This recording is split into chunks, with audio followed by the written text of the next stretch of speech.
राम राम दोस्तों। आज का टॉपिक शुरू करने से पहले हम आपको इनका इंट्रोडक्शन दे दें। ये है डॉक्टर विक्रम अम्बालाल साराभाई जैन। ये सन 1969 से 71 तक इसरो के चेयरमैन थे। इनको 1966 में पद्म भूषण और 1972 में मरणोपरांत पद्म विभूषण से सम्मानित किया गया था।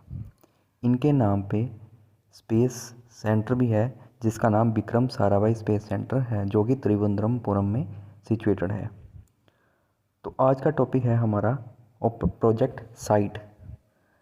साइट का फुल फॉर्म है सैटेलाइट इंस्ट्रक्शनल टेलीविज़न एक्सपेरिमेंट। ये एक जॉइंट प्रोग्राम था इसरो और नासा का। अब इसकी समरी देखते हैं। ये एक सैटेलाइट बेस्ड कम्युनिकेशन प्रोजेक्ट था, जो कि 1975 में इसरो और नासा ने मिलकर शुरू किया था।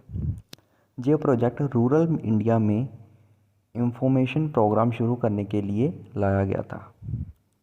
अब इसकी हम की पॉइंट्स देखते हैं। ये प्रोजेक्ट 1 अगस्त 1975 से 31 जुलाई 1976 तक चलाया गया था।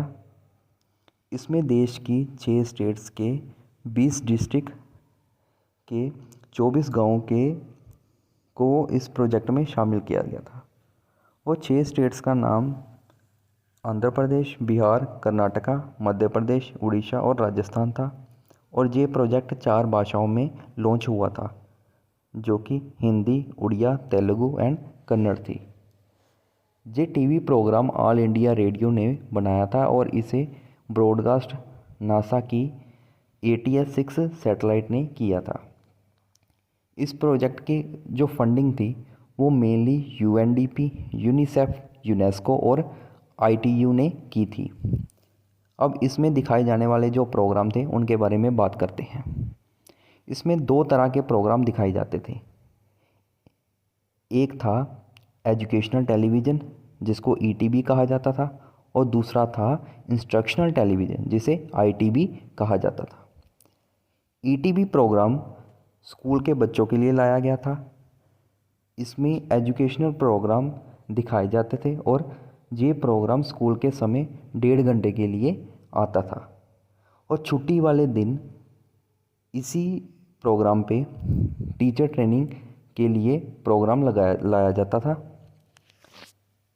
1 साल में लगभग 1 लाख प्राइमरी टीचर को इस प्रोग्राम की हेल्प से ट्रेन किया गया था।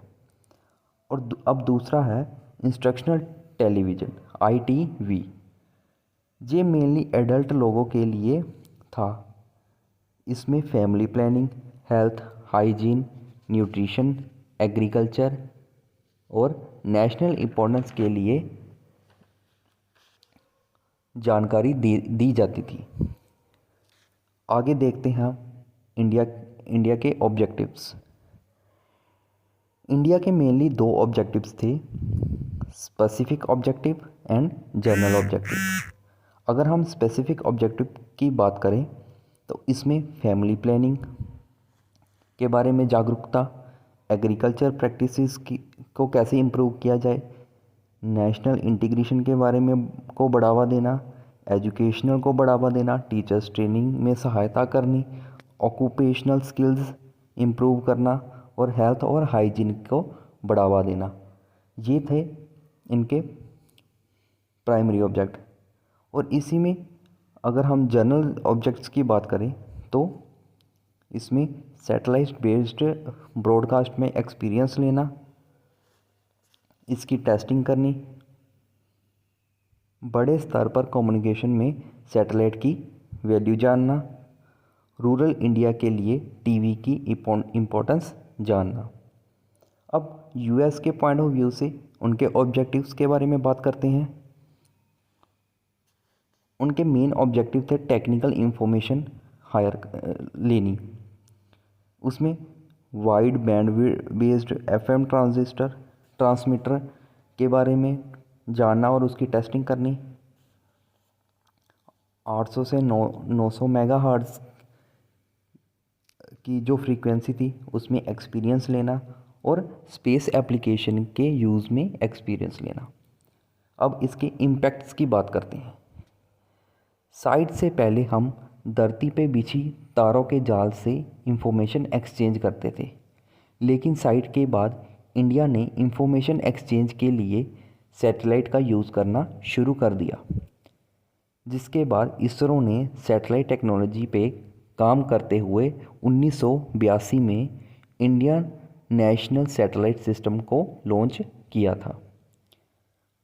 अब एजुकेशनल सेक्टर में सैटेलाइट की इम्पोर्टेंस के बारे में बात करते हैं। इसरो ने एजुकेशनल सेक्टर के लिए 2004 में एडुसैट नाम की सैटेलाइट लॉन्च की थी। ये दुनिया की पहली सैटेलाइट बनी जो सिर्फ एजुकेशनल प्रोग्राम को ब्रॉडकास्ट करने के लिए समर्पित थी। आज का टॉपिक हमारा यही समाप्त होता है।